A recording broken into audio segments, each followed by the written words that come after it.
बाबू, देख के यहाँ हमारे है ना पूरा, बस देख के ना डिस्प्ले में।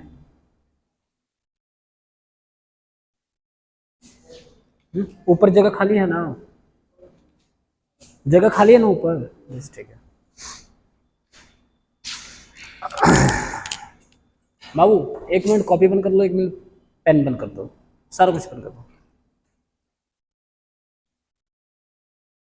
आप सुनेंगी? काफी अच्छा रहेगा। इनके साथ ही बैठ जाइए।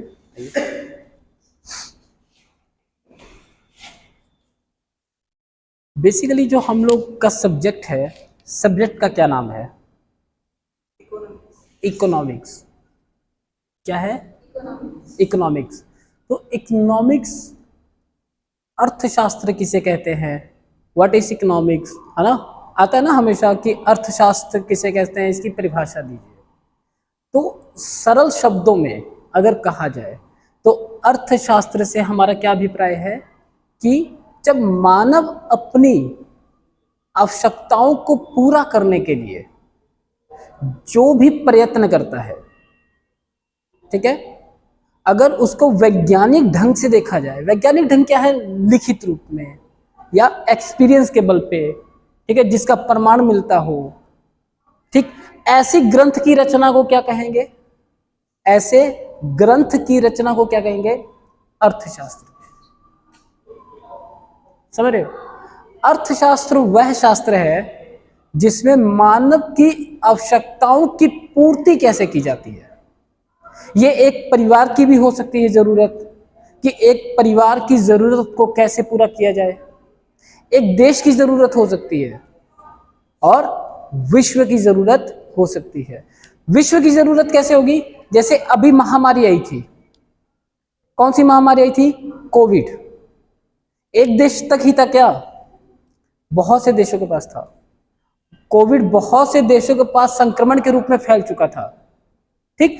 उनकी सबकी आर्थिक जो जरूरत थी, सबसे पहले क्या थी? वैक्सीन थी। क्या थी?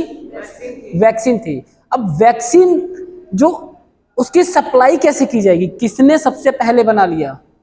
ठीक है। इसी तरह जब हम जरूरत को पूरा करने वाले वैज्ञानिक ढंग का अध्ययन करते हैं कि किस तरह से कैसे हमारी जरूरत पूरी होगी, जैसे आप लोग भी ग्रामीण क्षेत्रों से तो बिलोंग करते ही हैं, घर में खेती की जाती है ना? हाँ, अभी आप जाके कहोगे कि मैंने खेती करनी है, तो क्या घर के लोग क्या कहेंगे? कि तुम्हारे बस का नहीं है। रीजन क्या है?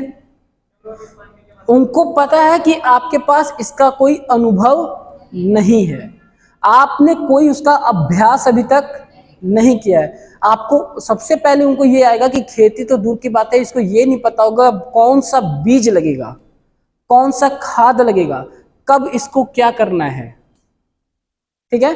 तो यहां पे क्या होता है, जब हम लोग अर्थशास्त्र की बात करते हैं तो किस वस्तु की हमें कब आवश्यकता है, उसका उत्पादन कहां पे होता है, और उत्पादन होने के बाद उसका वितरण कैसे किया जाता है। वितरण मतलब बांटना एक जगह से दूसरे जगह तक। फिर आता है विनिमय।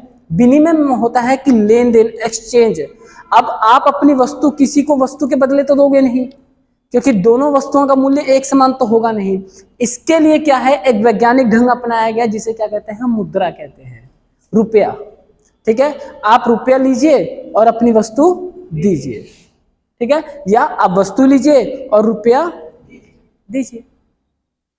किस प्रकार से हम अपने जीवन को जीने के लिए सरल बनाते हैं, कौन से उपाय करते हैं, इन सभी उपायों के अध्ययन को क्या कहा जाता है? अर्थशास्त्र। और इसके प्रमाण, इन अध्ययनों के प्रमाण जिस ग्रंथ में मिलेंगे उस ग्रंथ को क्या कहा जाएगा? अर्थशास्त्र, ठीक। बहुत सी सरल सी भाषा में है, सिंपल सी लैंग्वेज में समझ लीजिए, आपकी बोलचाल की भाषा में, कि अगर आ गया क्वेश्चन अर्थशास्त्र किसे कहते हैं, तो किसे कहते हैं? जब मानव अपनी आवश्यकताओं को पूरा करने के लिए जो भी प्रयत्न करता है, जो भी प्रयत्न, ब्रैकेट में उत्पादन, पूर्ति, ठीक है, विनिमय, ठीक है।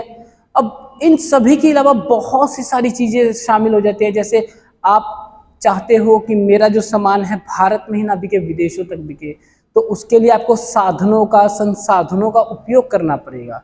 साधन वो होते हैं जो मानव द्वारा बनाए जाते हैं, मशीन होते हैं। संसाधन वो होते हैं जो खनिज पदार्थ होते हैं। अब मानव की आवश्यकताएं क्या है? अनलिमिटेड है, जिसका कोई अंत नहीं है। परंतु मानव की आवश्यकताओं को पूरा करने वाले जो संसाधन मौजूद हैं वो क्या है? सीमित मात्रा में है, लिमिटेड मात्रा में। जैसे कोयला, पेट्रोल, ये क्या है? लिमिटेड मात्रा में है। मैं आपको बुक लैंग्वेज नहीं समझा रहा, मैं आपको सरल सी भाषा में समझा रहा हूं कि ये अर्थशास्त्र का जो अध्ययन है, जो ज्ञान है, अर्थशास्त्र हम क्यों पढ़ते हैं। अगर देखा जाए तो हमारा जीवन ही क्या है? अर्थशास्त्र से प्रभावित है। बच्चा जन्म लेता है, बच्चे के जन्म से पहले माँ की खुराक बदल जाती है, माँ की खुराक बदल जाती है। माँ को अधिकतर फल फ्रूट दिया जाता है ताकि बच्चे को लगे और बच्चा स्वस्थ हो। क्या माता के लिए हम लोग पहले नहीं सोच सकते थे? हाँ, बहुत सा परिवार है जो सोचता भी है, बहुत से परिवार है जो ऐसे मौके पर ही सोचते हैं। ऐसे मौके पे क्यों सोचते हैं? क्योंकि उनकी आय जो होते हैं ना, ये बहुत ही ज्यादा प्रभावित करती है। अगर आपकी आय अधिक होगी तो आपके खर्चे भी अधिक होंगे, मिलने वाले पौष्टिक तत्व भी अधिक होंगे। और जब आपकी आय कम होगी तो आपके खर्चे भी कम होंगे, उस हिसाब से आपके पौष्टिक तत्व होंगे। इस सरल सी भाषा में हम बात कर रहे हैं, कोई किताबी लैंग्वेज की बात नहीं कर रहे हैं। कोई मेरा शब्द ज्यादातर किताबी लैंग्वेज से है ही नहीं। कहने का अर्थ है कि बच्चे जब पढ़ना शुरू करते हैं ना, कि अर्थशास्त्र किसे कहते हैं, बहुत सी चीजें आ जाती हैं उनके सामने, ऐसे ऐसे शब्द दे देते हैं जो बच्चों की समझ में ही नहीं आता कि हम पढ़ क्या रहे हैं, इसका अर्थ क्या है। बच्चे के जन्म से लेके और व्यक्ति के मृत्यु के बाद भी उसकी जरूरत नहीं खत्म होती। व्यक्ति मर जाता है, ठीक, चाहे अगर वो हिंदू है तो उसका क्या है? दाह संस्कार किया जाता है, मुस्लिम है तो कब्र का इंतजाम किया जाता है। कहने का अर्थ है कि व्यक्ति आने से पहले माता की खुराक को प्रभावित कर रहा है। और देखिए क्या होता है, बच्चे का जन्म हो गया, बच्चे की आय क्या होती है? शून्य होती है। बच्चा कोई काम तो नहीं कर रहा है ना, परंतु उसकी जरूरत में एक पॉइंट होता है, क्या? दूध। क्या? हाँ, दूध होता है, उसके लिए दवाइयाँ होती हैं, उसके लिए कपड़ा होता है। आखिर ये सब चीजें कहाँ से आती है? मार्केट से, ठीक है। जरूरत है ना, बच्चे को नंगा तो रखेंगे नहीं आप, छोटे बच्चे को बिना कपड़े के तो रखेंगे नहीं आप। तो कहने का अर्थ ये है, और जब व्यक्ति मर जाएगा आप उसके शरीर को, शव को ऐसे ही फेंक देंगे? हाँ, रीति रिवाज से कपूर लगेगा, अगरबत्ती लगेगा, तमाम तरह की चीजें हैं, अपनी अपनी मान्यता है, अपने अपने जाति प्रथा के अंतर्गत जैसे भी आप लोग काम करते हैं, वो सारा कुछ जो भी अध्ययन करते हैं, इन सब क्या है? अर्थशास्त्र है। क्या है? अर्थशास्त्र।